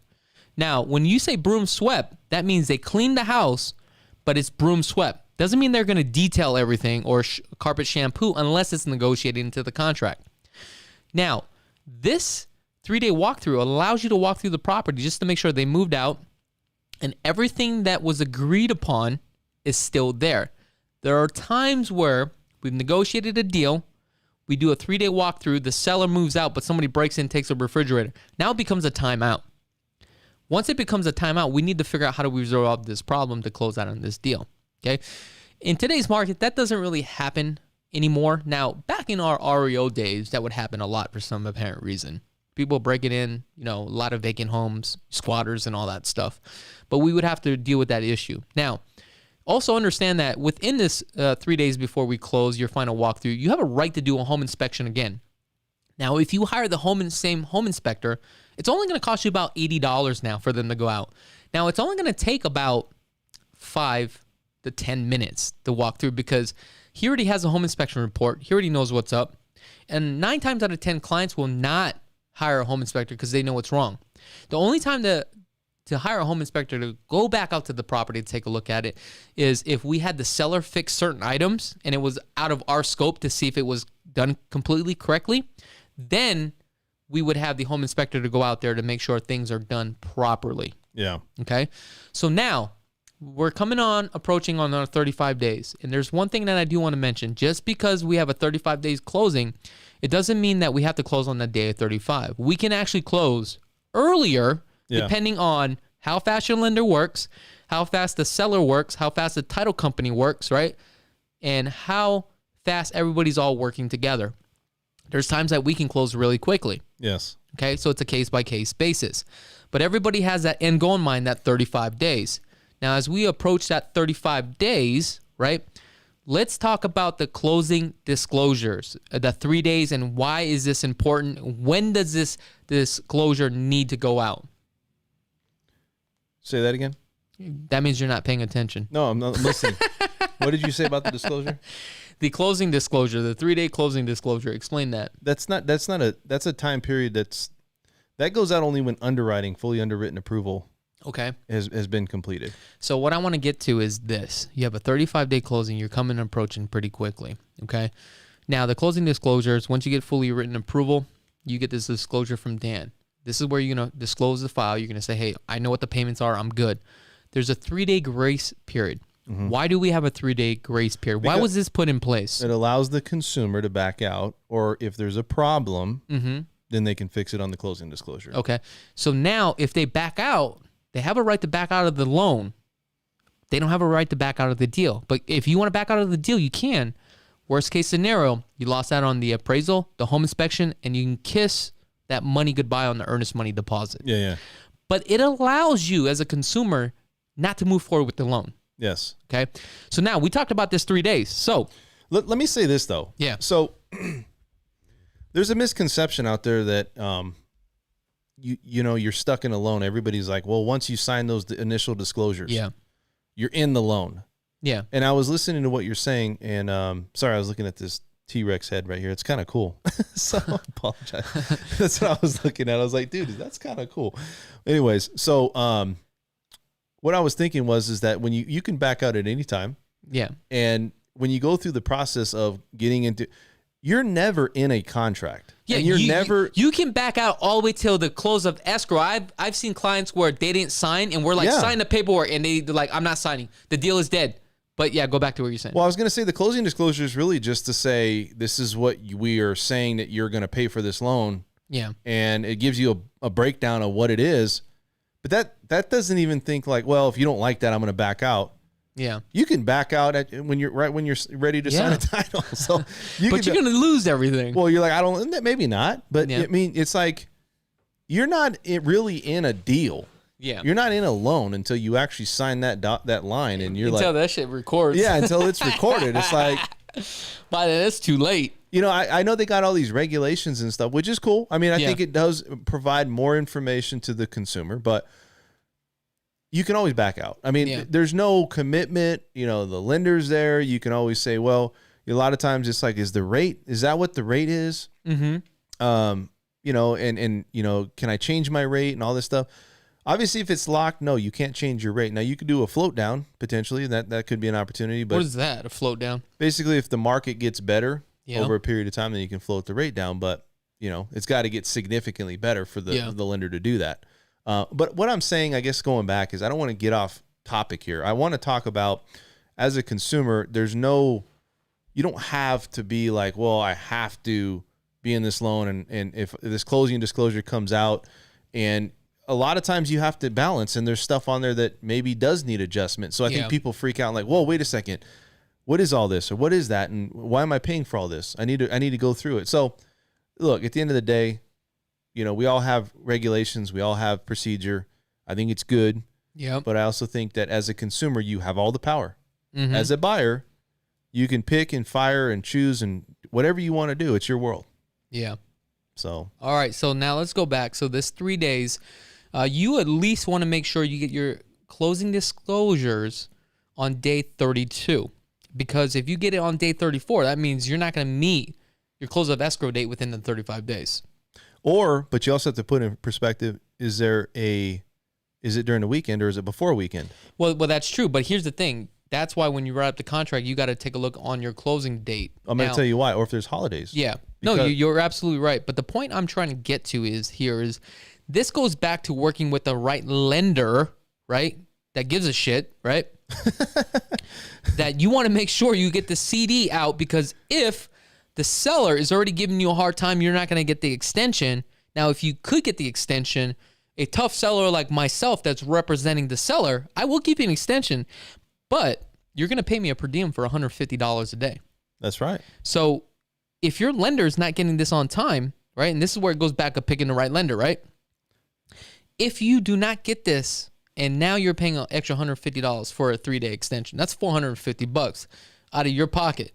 So that's something that I want you to be aware of. Now, docs go to title. We set up the appointment to sign, right? Now, we sign docs. In the meantime, you're going to wire over the rest of the balance, right? Once the property records, you are now the legal owner of the property. Yay! There you go. So you just bought a home. Keys, baby. Give them the keys. Now, there's one thing that I want you to understand. Once you are now the owner of the property, okay, you get the keys. I would highly recommend that you change out all the keys right away. Who cares if you get 1 or 2 keys? The garage door opener, who cares if you get 1 or 2? You're going to change all that out anyway. The mail key, I would still change out my mail key. Now, to punch out a mail key, depending on the zip code and the postal service, it's going to run you probably about $150. I haven't done one for a while, but I think it's about $150. So just keep that in mind. So that's one of the expenses that's going to come out of your pocket. Now, a couple days later, you're going to get a letter from Homestead. Do you know what Homestead is? Oh, yeah. Explain what Homestead is. Protects you as a consumer in case anybody wants to come after your home. That's right. So here's the thing. It has to be a primary residence, okay? Now, a lot of these third-party companies are going to send you out this form that says, hey, fill this thing out, go get it notarized, we're going to file it on your behalf. I would highly recommend don't do it. I will send you over a link with the Clark County. You're going to go ahead and print it out. You're going to fill it out. You're going to mail it in. Call me about a week later. We'll check with the county to make sure it's actually filed properly. Okay? Yeah. That is very important. So, guys, that's pretty much all in a nutshell. Soup the nuts. There you go. So, let's answer some of these questions here. There was one question that you were looking at. What was that question? No, I don't think it's a crazy question. I think a lot of people are like, you know, it's not an infatuation with Zillow, but Zillow's become a predominant name out there. And a lot of people are saying, well, with this new program with agents, is it going to replace agents? I mean, I can't answer that, but what are your thoughts? I mean, I feel like it will. And we talked about this before. I think Zillow right now is really taking over the market. And I think it's going to be the new MLS, which is the multiple listing service. And what the multiple listing service is that as a licensed real estate agent, agents become a member of the National Association of Realtors, right? So we pay a fee for the national level. Then we also pay a fee for a local level. So because I live here in Las Vegas, I'm a member of the GLVAR, which is the Greater Las Vegas Association of Realtors. So basically what happens is all the agents out here will take a listing and input our data into the GLVAR, multiple listing service. Sure. Then it gets syndicated to Realtor.com. Then you have other agents in New York City, California, or any other states. They still have their local MLS. They input their properties into the system. Then it all gets syndicated to Realtor.com. Then from there, it gets syndicated to Zillow or Trulia. But Zillow and Trulia are the same owners, basically. I'm going to say, if I have an opinion on it. Yeah. Okay, so I just want to say that I think that there's a lot of people that look at Zillow and there's a lot of negativity. I'm not going to say that they don't have good things, but like you said, there's a lot of stuff on there that's inaccurate. Yeah. I don't know if it's more of a sales thing where it's like we're just gonna. It's like you know how when you get a credit, like you get like Credit Karma or something. Yeah. Everybody's like, oh Dan, my credit score is 800. Your credit score ain't 800, homie. Let me say this. So you're absolutely right. As soon as they're like, my credit score is 800, I'm like, Credit Karma. That's the first thing that comes out, Credit Karma. It's That's the first thing I'm thinking, Credit Karma. Credit Karma. So algorithm, right? My algorithm's more conservative. So I really feel that Zillow is similar like to that, where they want to keep you on the site. So they're telling you like inflating the prices of homes. Yeah. The value of your home is $60,000 more than what the next home just sold for. It's I don't think it's what they're telling you. I think it's just the way the algorithm is, and with all the properties. And when you're looking at it, not all the information is correct because it's the algorithm. And I think they're going to start working on it. And I'm sure it's going to get a little bit better. But you have to understand that real estate is so local. And what I mean by that is when you look at a property and see if it's still available or whatever it's worth, you want to literally take a look within that community, and that's where it really starts. Then it kind of branches out from there. So, I mean, think about this. I mean, you have a company that's syndicating all this information into this one website. So it's like, how's that algorithm going to be accurate? You see what I'm saying? And also, you have to understand that Zillow is so smart where they really made the interface of this website so consumer friendly, and they give a lot of information out to you as a consumer. And the system is very easy to use, right? So now what happens is a lot of consumers are going to it, right? And then what they do is they take that information and they sell it to other realtors that can't get business, okay? So they would call me up and they would say, hey, Chuck, zip code 89123, we have 10 spots left. You can buy them for $50 a spot. Then what happens is as I buy it and a consumer jumps on Zillow and they type up that zip code, they're going to have my picture and my telephone number right next to that house. And what happens is if you are interested, you'll end up calling that agent. Then you call me. And I'm not the listing agent, but what I'm trying to do is convert you as a lead. So you think it's going to be replacing the MLS? I believe it's going to be replacing the MLS. That's pretty big words, but I mean, yeah. I don't know. I mean, what are your thoughts? I mean, that is my thoughts. I believe that eventually it's going to dominate the MLS. Then you're going to have agents like me that work for these companies, and they're probably going to open their own brokerages all over the place. And, I'm not going to make as much money as I used to. I'll probably be making $18 an hour.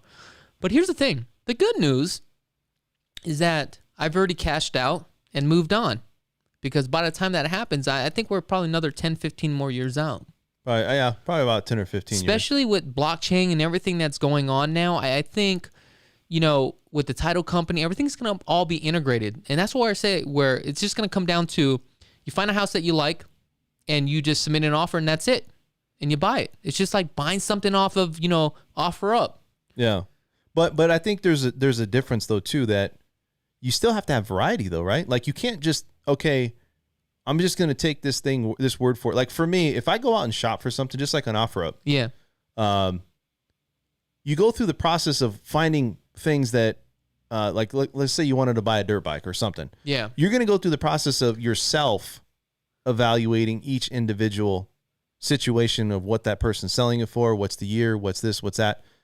I think that takes away the options for people, though. Mm-hmm. And I think that's what people want. They want to interact with a human person Yeah. And I think they want options where they're the ones in control. I think it takes the control away from the consumer if they're out shopping for a house and it's already cookie cutter picked out for them. Like, okay, well, here's your best option. Here's your best option. Here's your best option. Have a good day. Like, first off, there's no fun in that. Yeah. Secondly, you're not emotionally attached to it. Yeah. You don't have any interaction with human beings, right? And I think there's going to be people that are going to still want that. So I disagree where I think Zillow's going to try to be a predominant figure. Yeah. I don't think they're going to overtake real estate agents as a whole.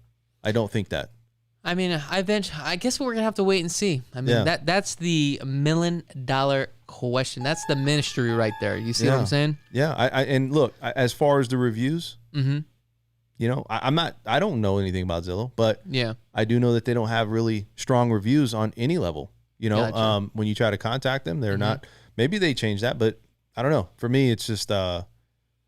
I think it's different. I think there's going to be a portion of people that want that. There's going to be a portion of people that don't want that. Now, we've been going on for some time now, so I think we're just going to finish this stream. We were into it for an hour and 45 minutes. Oh, that's all? Yeah, and normally we're supposed to, do this an hour, but every Wednesday. But we got about 50 seconds. You want to plug in something, Dan? You can find me on YouTube. What's that YouTube channel? Dan French. That's it? It's got a big circle that says the Dan French. Gotcha. Experience. Now, if somebody wanted to get started and want to start the loan approval, okay, what website do we go to get a application? VegasLoanGuru.com. Damn, LoanGurus.com. Yeah, it sounds hot, doesn't it? Yeah, it does. Hey, guys, I just want to say thank you so much for tuning in. If you guys have any questions regarding finance, go ahead and reach out to Dan French. Was it the LoanGuru.com? Vegas Loan Guru. VegasLoanGurus.com. Thank you so much for tuning in. Other than that, till next time, folks.